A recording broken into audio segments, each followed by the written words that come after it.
नमस्कार. ठरलं तर मग ह्या मालिकेमध्ये आपण पाहत आहोत इथे प्रिया सगळ्यांना पैसे वाटत असते. ही गोष्ट आता इथे सायलीला खटकते आणि मग ती जाब विचारू लागते की तू असे पैसे दर महिन्याला त्या मैनावती आणि सदाशिवलाही वाटतेस का? तर अश्विन म्हणतो, हो, माझी बायको सगळ्यांनाच पैसे वाटते, गरीब लोकांना मदत करते.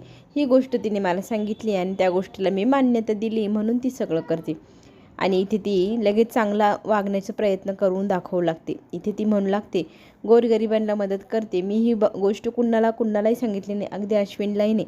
पण त्याच्या हॉस्पिटलमध्ये एक व्यक्ती मी ज्याला मदत करते ना, तो गेला होता आणि त्याने तिथे जाऊन सगळं सांगितलं. नाहीतर मी ही गोष्ट कधी कधी कोणाला कळू दिली नसती. आणि ही गोष्ट अश्विनला कळली. अश्विनला फार माझा अभिमान वाटला आणि त्याने ठरवलं की तोही आता इथून पुढे दर महिन्याला हेच करणार. आणि अश्विनही म्हणतो, आता इथून पुढे दर महिन्याला मी हिला पैसे देणार गोरगरिबांना मदत करण्यासाठी, असं म्हणून ॲटिट्यूड दाखवत घरामध्ये जातात. आता इथे सायली म्हणते की अद्दल घडवणार मी ह्या प्रियाला, चांगलाच तिच्याजवळनं स्वतःच्या तोंडून जाब वधवून घेणार. त्याच्यासाठी तिने आता एक युक्ती केलेली आहे. आता ती चांगलीच धाडा शिकवणार. इथे प्रिया घरात येते आणि इथे अश्विन तिच्या जवळ जाऊन तिच्याशी म्हणू लागतो की मला तुझं फार कौतुक वाटतं, असं तसं हात धरतो. त्याच वेळेला घरातली मोठी मंडळी आलेली पाहून प्रिया लगेच म्हणते, अरे सगळ्यांसमोर काय करतोय तू, शांत राहा ना. तर तो म्हणतो, तू चांगलं काम केलं तर सगळ्यांना कळायलाच हवं ना. तर आजी विचारतच होती काय केलं. तितक्यात सायली आणि अर्जुन घरात घुसतात आणि त्या गरीब लोकांनाही घरात घेऊन येतात आणि सांगू लागतात की आजी, तुम्हाला माहिती का, प्रिया आजकाल खूप सुधारली. तिने ना गोरगरिबांना मदत करायचं ठरवले. त्याप्रमाणे ती सगळ्यांना पैसेही वाटते. पण मी काय म्हणाले की तू नुसते पैसे वाटण्यापेक्षा ना घरी ने त्यांना, म्हणून मी यांना घरी आणले आणि तिच्या हातून आता यांना दान करून घेणार. म्हणजे नक्की काय करणार, असा प्रश्न विचारल्यानंतर इथे सायलीला ती गोष्ट आठवते, जेव्हा माझं लग्न झालं, मी ह्या गोरगरिबांना इथे आपल्या घरी आणलं, त्यावेळेला तू किती त्रास दिलेला, तू त्यांच्या मागे पुढे कसं करून त्यांना त्रास दिला, त्या सगळ्या गोष्टी आठवता का? मग ती त्या गोष्टी आठवू लागते. अगदी त्यात तिने काचा फोडून दारामध्ये टाकलेल्या त्या गरिबाच्या पायात ती काच घुसलेली, ती सुद्धा आठवते ना. या सगळ्या गोष्टींची आठवण इथे सायली तिला करून देते. पण आता ह्या सगळ्या गोष्टींचं प्रायश्चित्त घेण्याची वेळ आली आहे.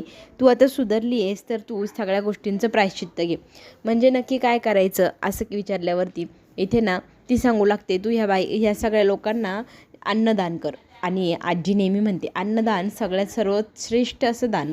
तर तू यांना आज जेवण बनवून खाऊ घाल. तर कल्पना म्हणते, मला काय वाटतं, झटपट बनणारी गोष्ट म्हणजे खिचडी. तू ना झटकन पटकन खिचडी बनवायला घे आणि यांना जेवायला लवकरात लवकर देऊन टाक. चल, वेळ वाया घालू नको, जा बरं किचनमध्ये. अश्विनही म्हणतो, हो, जा पटकन, जा पटपट बनव, म्हणजे यांना जेवायला लवकर द्यायला तुला वेळ मिळेल. मग ती घाईगडबडीत लगेच किचनमध्ये जायला निघते. प्रिया आता किचनमध्ये जाऊन कुठल्या भांड्यात काय बनवावं, किती बनवावं, क्वांटिटी तिला कळेना.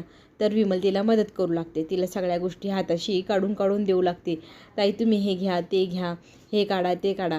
तर कल्पना ते सगळं बघत असते आणि म्हणते, अगं विमल, तू इकडे ये, तिला अन्नदान करायचे आज, तिच्या हातून अन्नदान होऊ दे बरं, तू मध्ये मध्ये लुडबुड करू नको.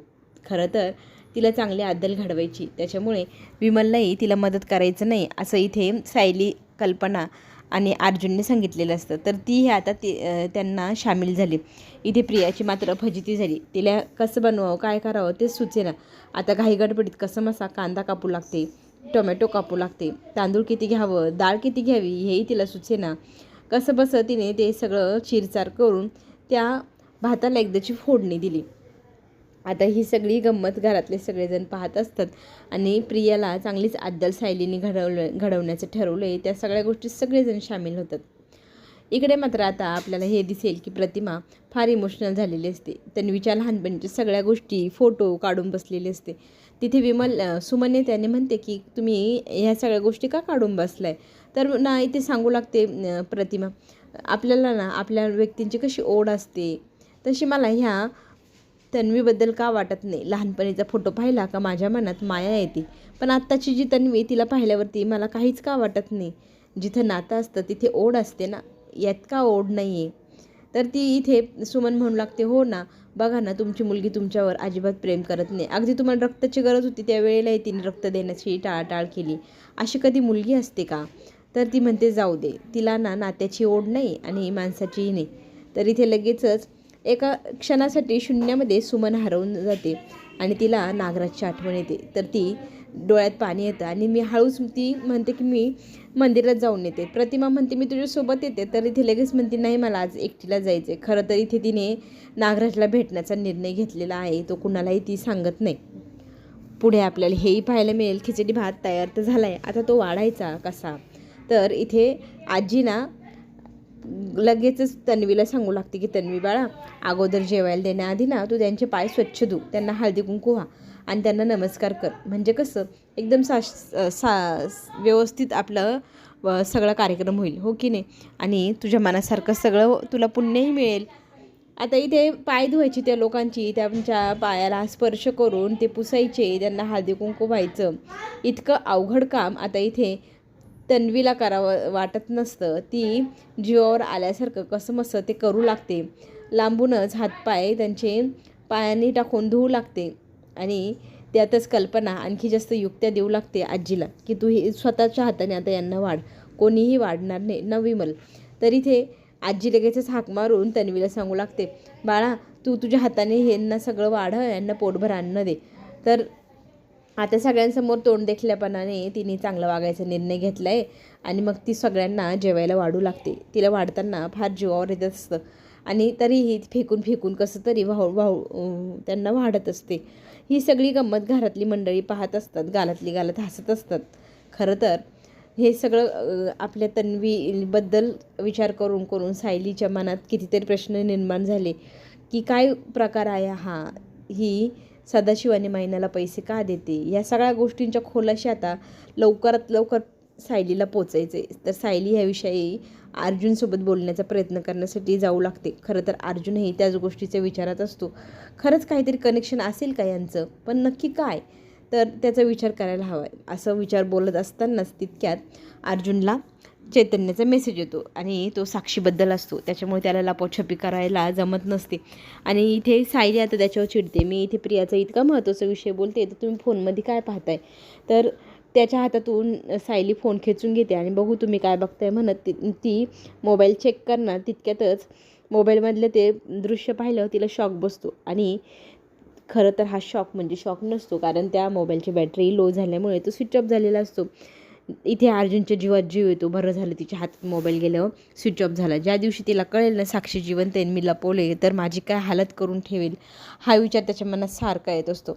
आता त्याने विचार करायला सुरुवात केला आहे की प्रिया नक्की आपल्यापासून काय लपवते, ते कसं शोधायचं. तर ती बाई जिला मुलगी विकली होती सदाशिव लोखंडे यांनी, तिला जाऊन आपण उद्या भेटायचं असं अर्जुनाने आता सायलीने ठरवले. सगळेजण रात्रीच्या जेवणासाठी हॉलमध्ये जमलेले असतात. मात्र कल्पनाला अजिबात भूक नाही आहे. ती ना खरं तर ह्याच विचारात आहे की माझी मुलगी म्हणजे आपली अस्मिता इतकी उदास असते, तिची डिलेवरीची डेट जवळ आली आहे ना, ती चांगलं खाते ना स्वतःची काळजी घेते, सतत ना उदास असते. ही गोष्ट घरातल्या सगळ्यांना कळते, पण आता याच्यावर पर्याय काय काढायचा. इथे लगेचच सायलीला एक युक्ती सुचली. आपल्यावरती तर अस्मिता रागवली आणि त्या रागामुळे ती आपल्याशी नीट वागत नाही.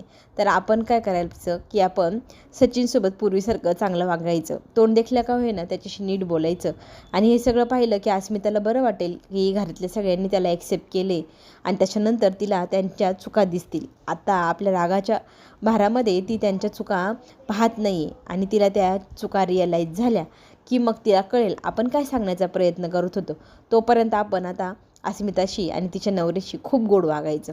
अर्जुनला मात्र हे मान्यच नसतं की आपण काय त्यांच्याशी खोटं पण चांगलं वागायचं. माझी अजिबात इच्छा नाही. पण त्याच वेळेला अश्विन येतो, तोही याच गोष्टीवरती बोलू लागतो. सायली त्यांना समजून सांगते आपल्याला फक्त आणि फक्त अस्मितासाठी त्यांच्याशी चांगलं बोलायचे सचिनसोबत आणि चांगलं वागायचे. आजी पण आता ह्या दोन्ही नातवंडांना समजून सांगू लागते की अस्मिताची डिलेवरी होईपर्यंत का होईना आपल्याला त्यांच्याशी गोड बोलावं लागणार. अस्मिताला आपण दाखवायचं की सचिन आपला चांगला जावई आहे, आपण त्याला माफ केलं आहे आणि त्याच्यामुळे ती खुश राहील. तोपर्यंत आपण एवढं नाटक तर नक्कीच करू शकतो ना. सगळ्यांनी आता ठरवले त्यांच्याशी नाटक करायचं, चांगलं वागल्याचं. आणि लगेचच सायली आता तिला खोलीत बोलवायला जाते. तोपर्यंत इथे प्रिया म्हणू लागते की मी तुम्हाला सगळ्यांना वाढते जेवायला. लगेच तिचे नाटकं तिथे सुरू झालेली असतात वाढण्याची. अस्मिता सचिनला खूप आग्रह करत असते की चल ना जेवायला बाहेर, पण तो म्हणत असतो की नको, तुझी आजी बाबा आणि तुझी आई तुझी भाऊ माझ्याशी नीट वागत नाही, तर मला काही तिथे जावं वाटत नाही, मन लागत नाही.